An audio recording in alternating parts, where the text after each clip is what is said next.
sana ndugu zangu wapenzi watazamaji, karibu kwenye chaneli yetu mahali historia inakuwa hai. Mimi ni Yona Pasco. Leo tunaingia kwenye hadithi ya wimbo mmoja uliozaliwa zaidi ya miaka 250 iliyopita, lakini bado unaimbwa duniani kote. Jina lake ni Mwamba Wenye Imara, au wimbo huu unaitwa Rock of Ages.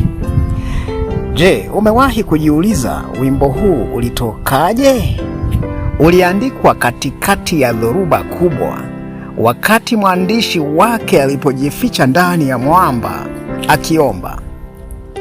Hadithi hii inaanza na kijana mmoja aliyezaliwa Novemba 4 mwaka 1740 Farnham, Uingereza. Jina lake ni Augustus Montague Topley.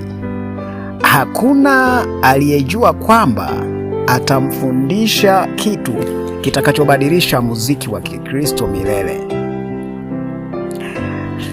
Ikiwa unaguswa na hadithi hizi za nyimbo za Kikristo, unaweza kuisapoti channel hii ya hadithi za nyimbo za Kikristo kwa kitu chochote kupitia namba ya Mixx by Yas inayoonekana hapo, zamani ikiitwa Tigo, na namba ya CRDB inayoonekana hapo.